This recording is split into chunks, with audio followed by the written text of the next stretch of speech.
दोस्तों नमस्कार, कुमार स्टूडियो का बहुत बहुत स्वागत है।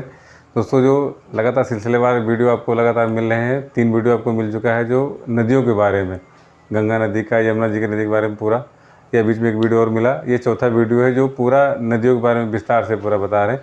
जो क्वेश्चन आते हैं आयोग के द्वारा, किसी न किसी परीक्षा में ज़रूर पूछे जाते हैं, तो एक कोशिश है अपनी कि ऐसे क्वेश्चन आपके सामने लाए जाएँ जो आप देखते इसको जान जाएंगे कि क्वेश्चन कहाँ से है, तो आप तुरंत ही क्लियर कर लेंगे, चाहे 1 लाइनर में या चाहे सुमेलित करने में, और क्वेश्चन आता ज़रूर है। तो आइए देखते हैं। टॉपिक है कि भारत की प्रमुख नदियाँ। तो पहला है इसके ब्रह्मपुत्र नदी, इसका जो उद्गम है तिब्बत में जो मानसरोवर झील है उससे 80 किलोमीटर दूर पर स्थित एक चेमयुंग डुंग एक हिमानी है, वहाँ से निकलता है। इसकी लंबाई है 2900 किलोमीटर पूरे की, और भारत में 916 किलोमीटर के लिए। तो इसका जो गिरती है बंगाल की खाड़ी, जो मुहाना बोलते हैं ना इसके, ये लास्ट इसका है जो बंगाल की खाड़ी में गिरती है जाके। तिब्बत में इसके सापू, और अरुणाचल प्रदेश में इसको दिहांग, असम में ब्रह्मपुत्र नदी कही जाती है। तो इसकी सहायक नदियाँ हैं और हैं तो दिबांग, लोहित, कामेंग, सुमनगिरी, मानस, पोचीमारी, थनसिटी और पगडलिया। अगला है सिंधु नदी, जो उद्गम इसका है कि तिब्बत में मानसरोवर झील के पास एक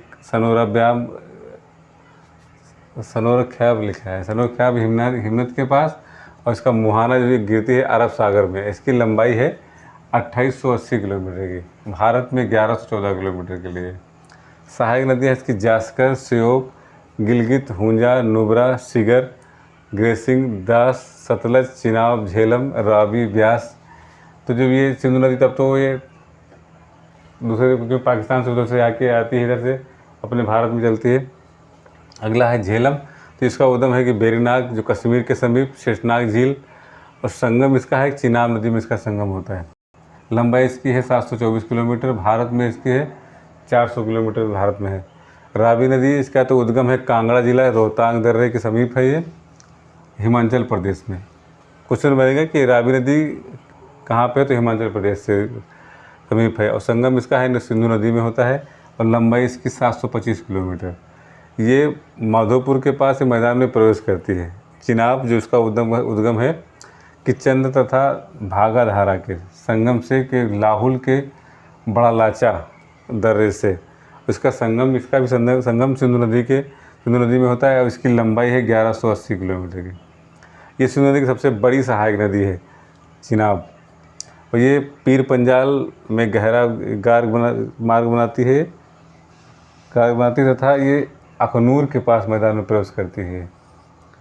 तो ये पीर पंजाल का तो ज़रूर पूछा जाता है कि वहाँ पे एक इसके पॉइंट पीर पंजाल के नाम से आता ज़रूर है। अगला है कि ब्यास, उद्गम हिमाचल प्रदेश के एक रोहतांग दर्रे के समीप ब्यास कुंड से होता है इसको, और संगम इसके हरी के स्थान पर एक सतलज नदी में, और लंबाई इसकी 470 किलोमीटर के लिए है।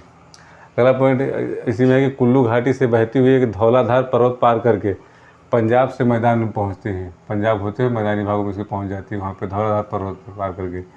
अगला है नदी है कि सतलज, इसका उद्गम तिब्बत में मानसरोवर झील के समीप राकस्ताल के पास है।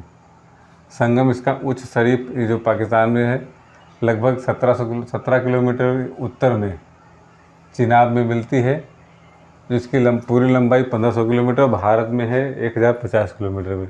शिवालिक पर्वत श्रृंखला को पार कर पंजाब में प्रवेश करती है, भी नदी पंजाब में प्रवेश करती है। हिंडन नदी पर क्वेश्चन ज़्यादा बनता है। इसका उद्गम है सहारनपुर जिले के ऊपरी शिवालिक से निकलती है। ये गंगा और यमुना के बीच, जो इसके 400 किलोमीटर तक बह करके यमुना में मिल जाती है। अगला है कर्मनाशा, उद्गम बिहार के कैमूर जिले में स्थित कैमूर सीढ़ी से। संगम बक्सर के चौसा गाँव के पास से गंगा में मिलती है। उत्तर प्रदेश के मिर्ज़ापुर जिले में मैदानी भागों में बहते हुए आगे बिहार एवं उत्तर प्रदेश की सीमा को निर्धारण करती है। इस पर क्वेश्चन ये बनता है कि ये किस ज़िले में आके मिलती है। मिर्ज़ापुर जिले के मैदानी भागों से बहते बहते, कर्मनाशा के बारे में पूछ लेता है कि बहते बहते बिहार, यह पूछ लेता है कि बिहार और उत्तर प्रदेश के बीच में सीमा बनाती हो कौन सी नदी है, तो ये कर्मनाशा।